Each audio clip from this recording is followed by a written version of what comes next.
Halo teman-teman, jumpa lagi dengan saya Sang Pemburu.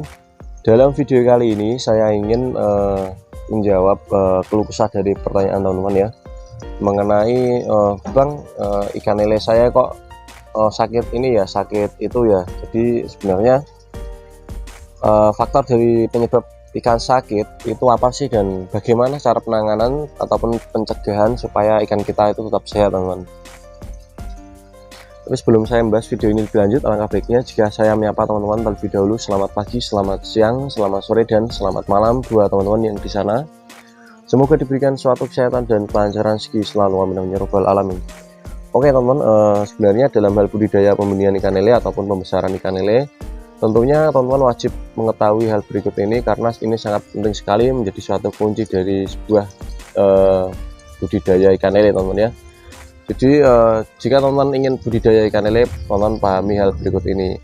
Yang pertama, teman-teman harus memahami mengenai tentang kualitas air dan juga sirkulasi air teman-teman ya.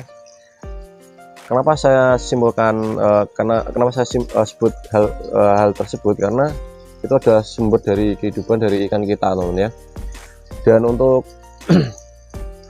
penyebab dari ikan lele yang sakit dan ikan lele yang mati, sebenarnya itu terdapat pada air itu sendiri teman-teman ya. Itu penyebab dari hal utama, yaitu adalah air teman-teman ya. Jadi saya sarankan buat teman-teman yang ingin budidaya ikan lele, saya tegaskan ya, yang ingin budidaya ikan lele, teman-teman wajib untuk merawat ataupun menjaga kualitas air tersebut supaya tetap bagus ya. Dan yang ini yang teman-teman belum paham ya, air yang bagus itu yang bagaimana sih Bang, dan gimana cara membuat air yang bagus dan berkualitas untuk ikan lele kita. Jadi saya akan menjelaskan pada teman-teman ya, air yang bagus belum tentu airnya berwarna jernih, ataupun belum tentu airnya yang bagus itu berwarna hijau teman-teman ya.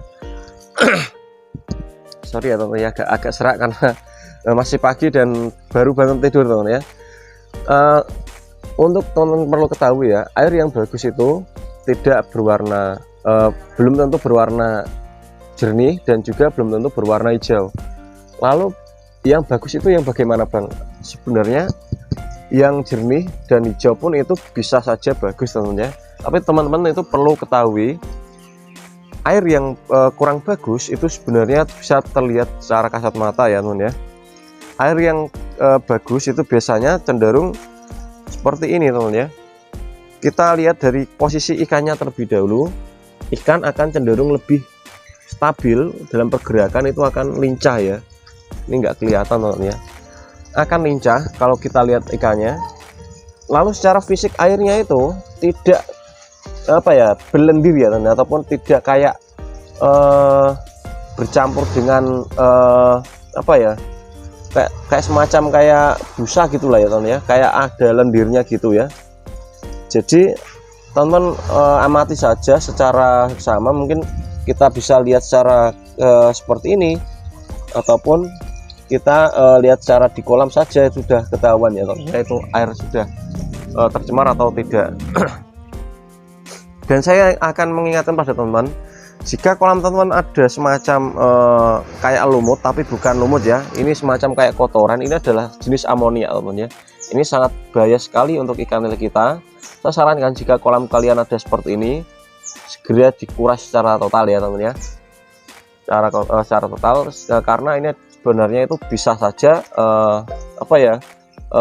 istilahnya itu kotoran yang nempel-nempel di terpal dan rontok ya. Ini bercampur dengan kotoran ikan dan menjadi amonia ya. Ini bahaya sekali, dan ini kolam ikan gabus saya teman-teman ya.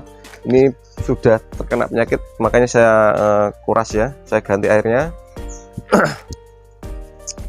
Dan untuk kualitas air yang hijau yang bagus itu gimana dan yang jelek gimana? Sebenarnya ini ada salah satu contoh ya teman-teman ya. Saya selalu menyiapkan air kolam ikan nila teman-teman ya, karena dalam air kolam nila ini sebenarnya kandungan pH-nya itu sangat stabil sekali, dan juga airnya pun sangat bagus sekali, hijau-hijaunya hijau hijau kayak bening gitu ya teman-teman ya. Biasanya saya gunakan untuk pengoplosan air, misal untuk ukuran 23 itu saya kasih air hijau ya, itu sudah mulai kuat teman-teman ya. Dan ikan ini masih makan larva ya, masih makan PF 500 ataupun cacing sutra. Jadi saya sarankan untuk pakan-pakan tersebut itu jangan dikasih dengan air yang berwarna hijau. Saya sarankan teman-teman kasihlah kasih air dengan kualitas yang jernih ya, jernih, dan juga kocoran itu sangat berpengaruh sekali. Saya tegaskan, kocoran itu sangat berpengaruh sekali. Itu langsung dari pump, tidak saya filter ataupun tidak saya sirkulasi ataupun di filter lalu saya masukkan lagi, bukan teman-teman ya. Jadi itu langsung masuk dan kebuang ya. Jadi seperti ini, jika air masuk ini langsung kebuang ya, kebuang dan terbuang ke pembuangan di sana ya. Dan untuk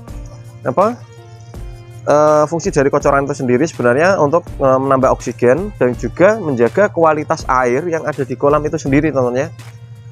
Kenapa seperti itu? Karena air yang ada di kolam ini, jika kita bayangkan saja, jika ikan lele tersebut itu sudah istilahnya itu berak ya, ataupun sudah mengeluarkan kotoran, maka secara tidak langsung kotoran itu akan menumpuk di bagian tengah ataupun di pinggir-pinggiran ya, teman-teman ya. Tanpa adanya itu pasti akan tidak bisa mengurangi kadar amonia tersebut ya, tidak ada yang kebuang amoniaknya. Jadi saya coba akan tunjukkan, teman-teman ya, kok bisa mengurangi amonia itu gimana, Bang? Ini teman-teman ya, saya akan contohkan. Jika teman-teman perhatikan, ini kelihatan jernih ya, tapi setelah saya miringkan seperti ini, teman-teman bisa lihat airnya hitam ya. Ini menandakan bahwa amonia sudah tersaring ke bagian pembuangan yang sebelah sana ya, teman-teman, ataupun yang ada di dalam situ. Jadi kita harus memberikan kocoran ini, itu manfaatnya itu banyak sekali, dari mulai ikan yang tidak kekurangan oksigen, menjaga kualitas air, suhu air, pH air, dan macam banyak lain, banyak sekali manfaatnya ya, teman-teman ya. Jadi teman-teman yang ingin budidaya ikan lele, usahakan jagalah kualitas airnya dan jagalah istilahnya itu ikannya, dan juga cara pemberian pakannya itu harus benar juga ya, teman-teman ya. Dan mungkin jika ada teman-teman yang ingin menanyakan mengenai tentang budidaya ikan lele, teman-teman bisa tanyakan di kolom komentar ya, teman-teman ya. Jadi sebenarnya ini kita lanjut lagi, sebenarnya ini sangat bagus sekali untuk untuk ikan ataupun larva ikan lele kita. Jika kita istilahnya itu setelah beranggapan itu boros airnya, itu kita buang-buang, dan mungkin banyak sekali yang orang awam itu katakan, air masih jernih kok dibuang-buang, apa enggak sayang atau enggak kita filter saja. Bahkan orang yang perhitungan pun, air yang warnanya hijau pun seperti ini itu akan difilter, teman-teman ya. Teman-teman perlu perhatikan, jangan sampai kita filter untuk budidaya ikan lele ya. Beda dengan kita budidaya ikan koi, ikan-ikan hias lainnya mungkin seperti gobi, itu kita bisa filter ya. Tapi untuk ikan lele, saya jamin filter Anda sebesar kolam ini pun itu tidak bisa menjernihkan kolam 3x3 ya. Itu sampai panen nggak bakal bisa ya. Saya jamin ya, pasti akan menghabiskan biaya tambahan dan juga akan rugi lebih besar, teman-teman ya. Teman-teman mending kita kasih kocoran saja dan kita ganti airnya secara berkala ataupun secara rutin, supaya menjaga kualitas air, dan ikan kita pun akan terjaga dari segala jamur ataupun penyakit. Itu pun juga atas izin Allah juga ya. Dan mungkin itu saja yang bisa bagikan buat teman-teman. Jika ada suatu kekurangan dalam video ini, saya mohon maaf. Video ini saya akhiri dengan kata assalamualaikum warahmatullahi wabarakatuh. Salam petani ikan lele Nusantara, salam jos.